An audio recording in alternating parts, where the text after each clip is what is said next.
예수님에 대한 신앙 고백을 다시 한번 생각해 보십시다. 자, 이는 성녀를 잉태하사 동정녀 마리아에게 나시고, 자, 동정녀로 탄생하셨습니다. 본질적으로 성부 하나님과 같은 하나님이셨는데, 같은 분이셨는데, 그런 성자 예수님이 이 땅에 오셨습니다. 낮아지셨죠. 그런데 본디오 빌라도에게 고난을 받으셨어요. 낮아지셨죠.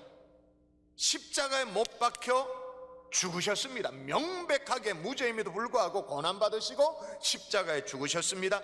내리막길을 쫙 걷는 거, 이걸 신학적 용어로 그리스도의 비하라고 말합니다. 비하. 그러니까 그리스도의 낮아지심, 예수의 낮아지심. 성자 예수님이 이 땅에 오신 것도 참 낮아지심인데, 그의 생애 자체를 보면 십자가에 고난받으시고 죽기까지 낮아지셨어요. 근데 이 낮아지심의 거의 뭐랄까, 최저점, 그 최저점을 살피고 있는 것이 오늘 사도신경의 신앙 고백 부분이죠. 장사한 지 사흘 만이요 대목인 거예요. 근데 한글 사도신경에는 이런 내리막으로 치닫는 느낌이 좀 덜한데 말이에요. 영어 사도신경을 보면 동사를 쫙 살펴보면 이 느낌이 확연합니다. 그리스도의 비하, 그리스도의 낮아지심을 표시하고 있는데, 첫 번째 보니까 suffered, 고난당하시다, 고통당하신다, 본디오 빌라도에게. 그 다음 뭐라고요? crucified, 그러니까 십자가에 못 박히신다. died, 죽으신다. 그리고 buried, 장사 지내신다. 이게 학창시절 기억나십니까? 몽땅다 수동태입니다. 능동태는 내가 뭘 하는 거고, 수동태는 뭐예요? 당하는 거예요. 당하고 또 당하고. 그래서 낮아지심의 최저점을 찍으시는 상황이죠. 이렇게 낮아지고 낮아져 장사 지내시고 땅 속에 이렇게 파묻혀가지고 그렇게 계실 것 같은데, 오늘 사도신경에는 반전이 일어나는 거예요. 이 방향이 꺾이는 이 대목, 장사한 지 사흘 만에 죽은 자 가운데, 그 다음 뭐예요? 다시 살아나시사. 할렐루야. 진짜 신나는데 뭐. 반전의 포인트, 꺾이는 이 반전의 시작이 뭐냐? 다시 살아나시며인 거예요. 그리고 그 다음에 이제 올라갑니다. 다시 살아나셨으면 그 다음에 올라갑니다. 어떻게 해요? 하늘에 오르사 하나님 우편에 앉아 계시다. 그래서 뭘까요? 이건 뭘까요? 그리스도의 승비, 그리스도의 비하, 낮아지신 비하, 그 다음에 그리스도의 승귀. 근데 그리스도의 비하와 그리스도의 높아지심, 그리스도의 승귀, 이게 만나는 지점, 요 지점, 교차점이 오늘 사도신경 이 대목인 거죠. 그래서 여러분이 사도신경을 고백할 때 이걸 제대로 알고 느낌을 살려가지고 암송을 해야 돼요. 자, 한번 해보십시다. 본디오 빌라도부터 시작해가지고, 자, 같이 시작. 본디오 빌라도에게 고난을 받으사 십자가에 못 박혀 죽으시고 장사한 지 사흘 만에 죽은 자가 올라가야 돼. 다시 살아나시며 하늘에 오르사. 할렐루야. 여기까지 아멘이시죠? 근데 우리 가운데 오늘 내용이 그리스도의 비하와 그리스도의 승기가 만나는 이 지점을 살핀다고 했는데, 이 만남을 통해 가지고 우리 모두가 이 반전의 축복, 반전의 포인트를 통해서 우리가 누릴 수 있는 은혜 다 깨달을 수 있기를 주 예수의 이름으로 축원합니다. 축원합니다. 자, 그리스도의 비하, 이 낮아지심, 장사한 지죠. 주님이 어디까지 내려가셨는가? 이 낮아지셨는가? 죽기까지, 장사 지낸 바 되기까지 낮아지죠. 십자가에 달려 돌아가셨으면 장사 지낸 바가 되어지는 건 당연한 거 아닙니까? 지난주 사도신경 뭐예요? 본디오 빌라도에게 고난을 받으사 십자가에 못 박혀 죽으셨으면 장사는 당연하지. 그걸 뭐 따로 뭘 장사 지낸 바 사흘 만에 얘기할 필요가 없잖아요. 죽으면 장사는 당연하잖아요. 그런데 여러분, 예수님을 안 믿는 사람들, 예수님 부인하는 사람 있잖아요. 부인하는 사람들은 뭐부터 부인할까요? 예수님의 죽으심부터 부인합니다. 에이, 실제로 죽은 게 아니라는 거예요. 그거는 잠깐 까무라쳐서 기절했다, 그렇게. 근데 그걸 죽은 줄로 착각했다, 그렇게 예수님의 죽으심을 부인합니다. 이런 말도 안 되는 주장을 왜 할까요? 예수를 부인하는 사람들이 예수님은 죽은 게 아니라고, 실제로 죽은 게 아니라고 착각했다, 그렇게 주장하는 이유가 뭘까요? 안 죽어야 부활도 없으니까. 이해되세요? 안 죽어야 뭐도 없으니까, 부활도 없으니까. 그러나 여러분, 사도신경에 고백하는 이 예수 그리스도의 죽으심은 확실한 죽으심입니다.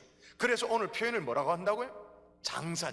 그냥 죽음하고 장사는 개념이 좀 다르잖아요. 장사한 지 사흘 만에. 근데 이 장사함에 대해서 굉장히 관심이 깊었던 제자가 있었어요. 복음서를 기록했던 제자인데 요한이 있었습니다. 요한이 자신의 복음서를 기록하면서 다른 복음서에는 없는 예수님의 이 장사 진행과 관련된 중요한 어떤 내용을 기록하고 있어요. 일단 다리를 부러뜨리는 장면인데 한번 보십시오. 예수님을 십자가에 못 박고 난 이후에 유대인들이 또 빌라도에게 찾아와가지고 이제 안식일을 앞두고 있는데 시체를 그대로 방치할 수 없다, 시체를 치워달라, 그렇게 말합니다. 아마 부정탄다고 생각했겠죠. 안식을 앞두고 그렇게 할 수 없다 그러면서, 자, 뭐를 요청하는가 한번 읽어볼까요? 자, 이날은 준비일이라. 같이 한번 읽도록 하십시다. 시작. 이날은 준비일이라. 유대인들은 그 안식일이 큰 날이므로 그 안식일에 시체들을 십자가에 두지 아니하려 하여 빌라도에게 그들의 다리를 꺾어 시체를 치워달라 하니. 아멘. 자, 안식일이니까 그 흉물스러운 그 십자가 그 시체를 그렇게 그냥 방치할 수 없으니 치워달래요. 뭐 그건 이해돼요. 그런데 그냥 치워달라가 아니고 빌라도에게 그들의 다리를 꺾어 시체를 치워달라니. 그 다리를 꺾는다, 요 대목에 우리가 오해를 갖고 있어요. 언뜻 뭐라고 생각할까요? 다리를 꺾는다. 다리를 꺾는다라는 걸 이렇게 관절 꺾는 것처럼, 이런 정도 생각해요. 여러분, 여기서 말하는 만일 관절을 이렇게 꺾는다, 뭐 이렇게 제낀다, 뭐 이런 표현이라면, 만일 그렇다면 다리를 꺾어 시체를 치워달라 그렇게 말했는데, 아니 다리를 꺾는가 관절 꺾는가 하고 시체를 치우는 건 무슨 상관이 있어요? 관절 꺾는 거하고 시체 치우는 게 무슨 상관이 있냔 말이에요. 지금 유대인들의 목적은 시체 치워달라는 거잖아요. 근데 왜 다리를 꺾어 시체를 치워달라고 말할까요? 여러분, 여기 말하는 다리를 꺾는다 이 말은 원어의 의미가 카탁님인데 부러뜨린다라는 의미예요. 이 영어 성경에도 the legs broken 이렇게 되어 있어요. 부러뜨린다 그 말이에요. 여러분, 십자가형을 언도받은 죄수들이 이제 십자가에 매달려서 죽습니다. 주로 사인이 뭡니까? 제가 여러 번 얘기했기 때문에 그 정도는 알 거예요. 주로 뭐 때문에 죽습니까? 물론 십자가 정말 끔찍한 형벌이었어요. 그래서 정말 어려운 로마 시민들에게는 그렇게 하지 않는 그런 정말 끔찍한 형벌이었는데 죽는 이유는 뭐냐는 거지. 뭐 때문에 죽습니까? 사인이 뭡니까? 질식사,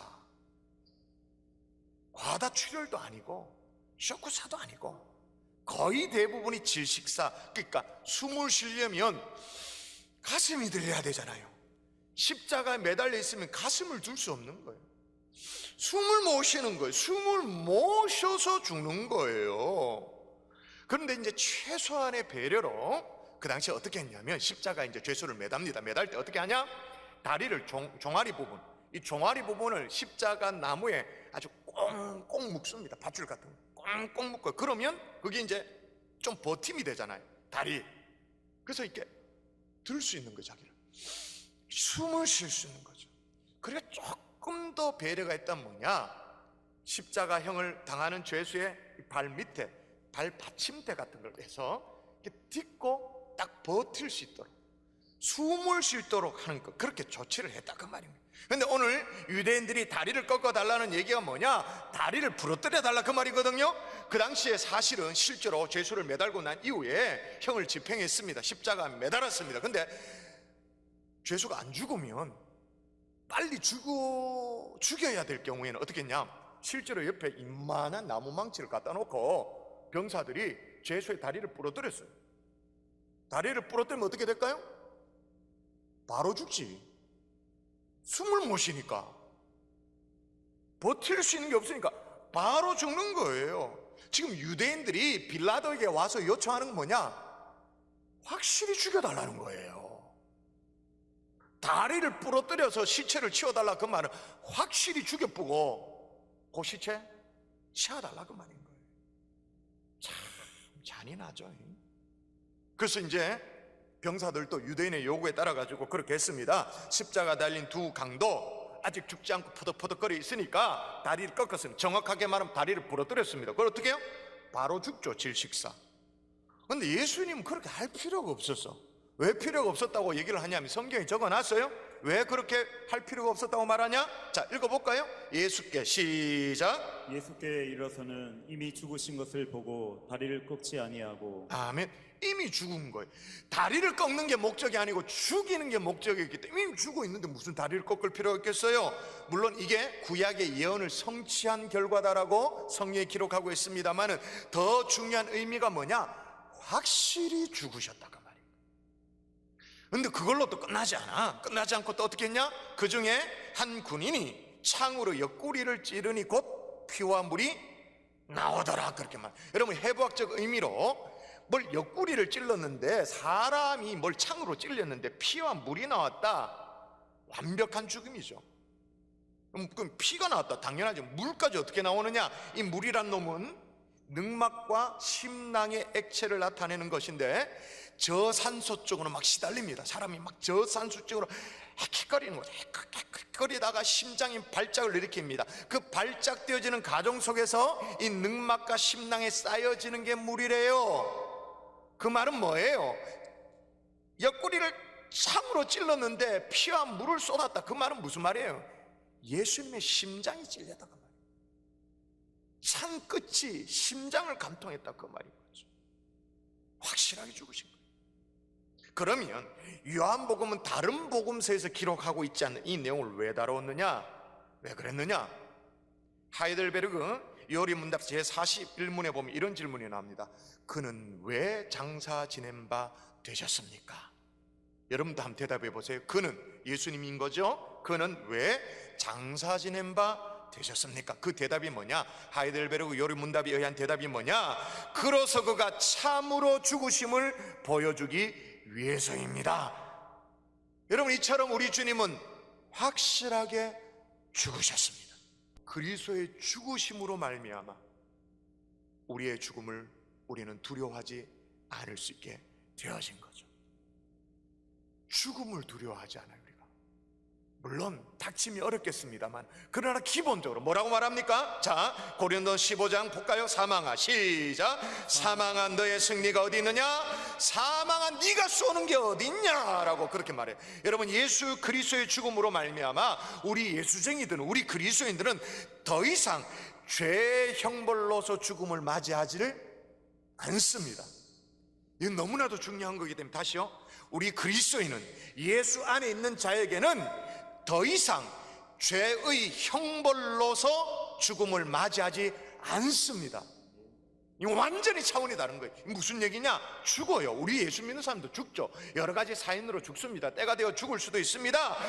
그러나 우리가 죽는 것은 죄의 형벌로 죽는 게 아니에요. 죄의 삭은 사망이잖아요. 죄의 삭수로 죽는 그 죽음이 아니라 그 말인 거예요.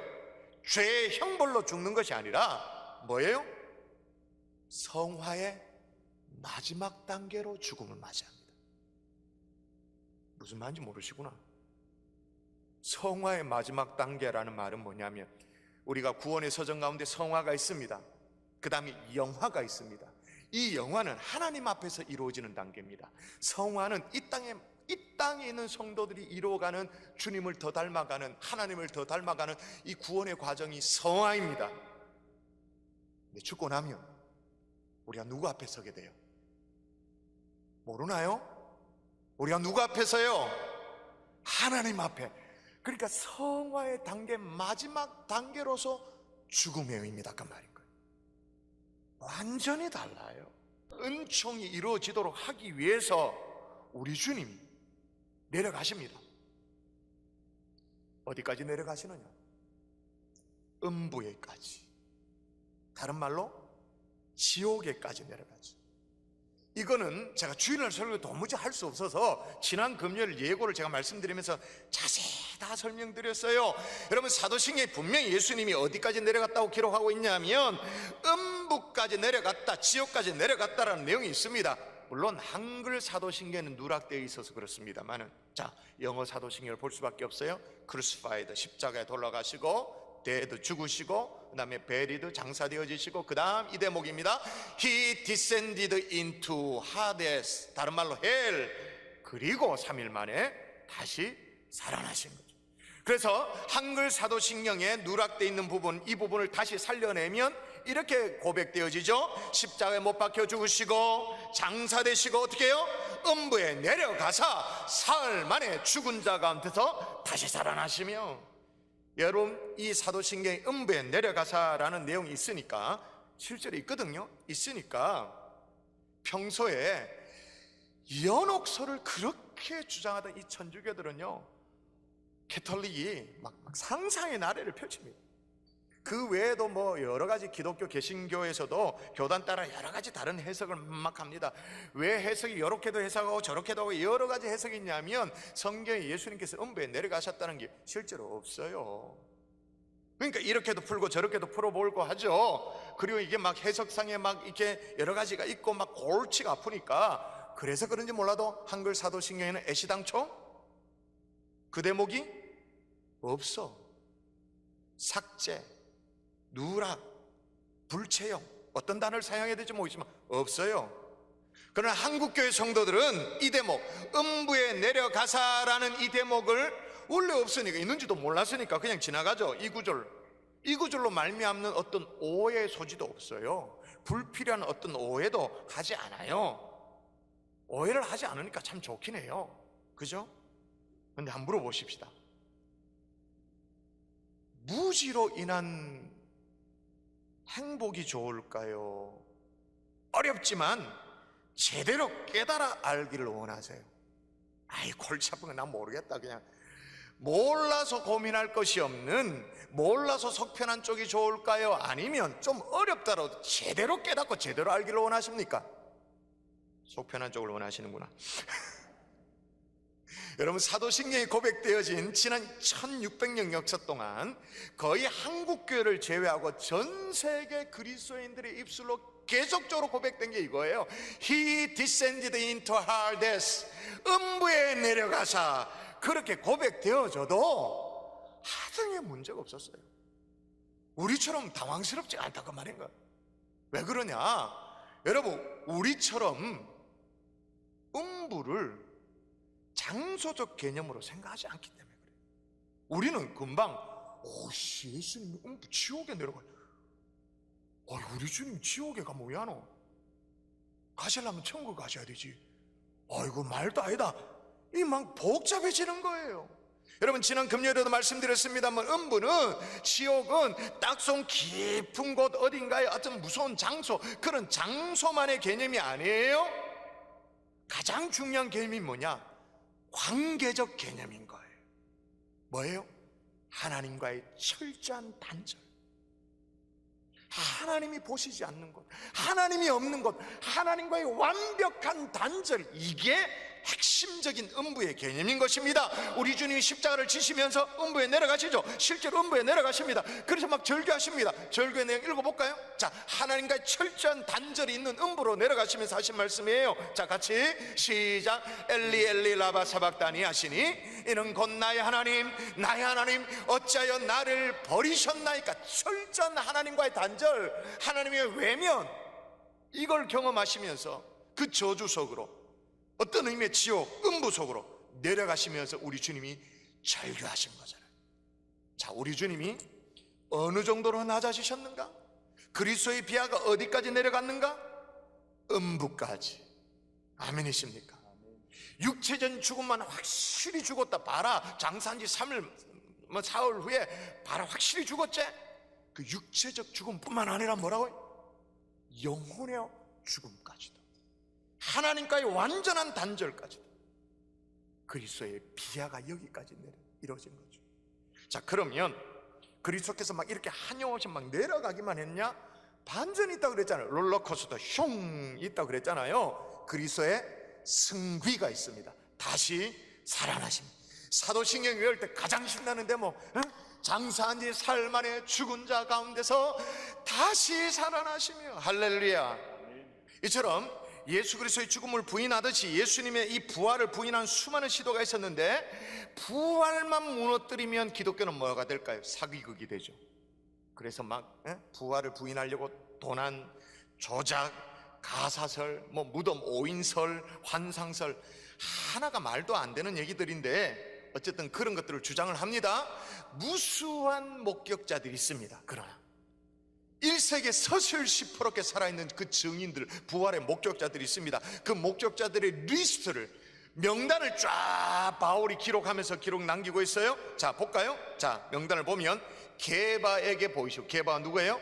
베드로에게 보이시고, 후에 12 제자에게와 그 후에 500의 형제에게 일시에 보이셨나니 그 중에 지금까지 대다수는 살아있고, 지금도 살아있어. 이 기록되는 그 당시 맞지? 내가 거짓말 아니지? 너 맞지? 이러면서 기록하고 있는 거예요. 지금까지 대다수는 살아있고, 어떤 사람 잠들었으며 그 후에 야고보에게 보이셨으며 그 후에 모든 사도들과 맨 나중에 만삭되지 못하여 난 자 같은 내게도 보이셨느니라. 자, 여기 나오는 증인들 리스트 가운데 첫 번째 게바, 베드로죠. 예수 모른다고 부인했던 사람이잖아요. 저주까지 했던 사람이잖아요.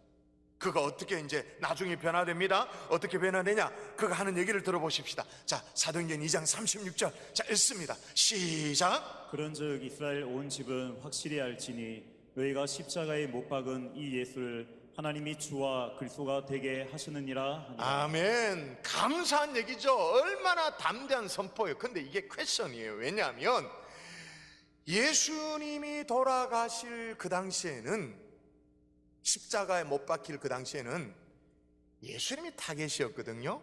종교 지도자들에 의해서. 베드로는 타겟 아니었어요. 그런데도 너도 한당이라 그러니까 뭐라고 말했어요? 나 모른다고 부인하고 난리. 그죠? 예수가 죽었습니다. 그 다음에 이제 타겟이 옮겨갑니다. 누구에게 옮겨갑니까? 12 제자, 예수의 제자. 타겟이 선명하게 자기로 옮겨왔습니다. 그럼 더 쫄아야 되지. 더 예수 모른다고 해야 되지. 근데 어떻게 해요? 뭐라고 말합니까? 너희가 십자가에 못 박은 이 예수를 하나님이 주와 그리스도가 되게 하셨느니라. 도대체 뭐가 베드로를 이렇게 바꿔놓은 거예요? 부활을 목격했기 때문인 것입니다. 그리고 12 제자 500의 형제가 나와요. 그 다음에 보면 야고보라고 나오는데, 이 야고보는 예수님의 동생 얘기잖아요. 예수님에게 육신의 동생이 있었잖아요. 그 동생들이 예수님을 살아생전에 잘 믿었나? 안 믿었죠. 성경에 나오니까. 보세요. 이 일을 행하려 하거든 자신을 세상에 나타내소서 하니 이는 그 형제들까지도 예수를 믿지 아니함일러라. 예수 안 믿었던 형제들이랍니다. 근데 나중에 어떻게 변화되냐? 여자들과 예수의 어머니 마리아와 예수의 아우들과 더불어 마음을 같이 오로지 기도에 힘쓰니, 사도행전 1장에 마가의 다락방에 함께 모여가 기도할, 성령을 구하면서 기도할 때 그 자리에 예수의 아우들도 형제들도 같이 있었던 거예요. 이런 변화가 어떻게 일어났냐? 부활의 주님을 목격했거든요. 그뿐 아니에요. 놀라운 것은 모든 사도들이 예수님의 십자가 이 부활을 증거하다가 다 순교를 당합니다. 한 명 빼놓고 다 순교당합니다. 근데 여러분 생각해보세요. 세상에 그 부활을 부인하는 사람들의 논리대로라면 자기가 지어낸 거짓말 때문에 순교를 당하는 사람들이, 자기가 지어낸 그 황당무계한 이 예수란 사람이 살아났단다, 이 거짓말 때문에 어떻게 죽임을 당해요? 기름솥에 그냥 티가 져가지고 삶겨 죽임을 당해. 톱으로 썰려서 죽임을 당해. 아니, 자기가 한 거짓말을 지키려고 튀김되는 사람이 있습니까? 티가 지는 사람이 있냔 말이에요. 그걸 주장하는 게 더 말도 안 되는 거죠. 그리고 사도 바울도 뭐라고 말하냐면 예수를 그렇게 박해했어요. 핍박했어요. 근데 바울도 뭐라고 말하냐? 읽어볼까요? 맨 나중에 같이 읽습니다. 시작. 맨 나중에 만삭되지 못하여 난 자 같은 내게도 보이셨느니라. 바울이 예수를 그렇게 핍박하다가 완전히 뒤집은 이유가 뭐냐? 내게도 보이셨느니라. 부활을 목격했기 때문에. 여러분, 그러면 이 부활의 증인의 명단들이 쫙 리스트가 나옵니다. 쫙 리스트가 나오는 저 끄트머리에 부활의 증인의 명단에 누구의 이름도 있어야 됩니까? 저와 여러분도. 아멘이십니까? 우리는 물론 1세기에 부활을 정말 두 눈으로 목격한 사람은 아닙니다만, 그 사람들은 아니지만 성령께서 부활이 깨달아지도록 믿어지도록 해주심으로 말미암아 부활의 증인을 리스트 가운데 우리의 명단까지도 들어있는 그런 은혜가 우리 가운데 있기를 주의 예수의 이름으로 축원합니다.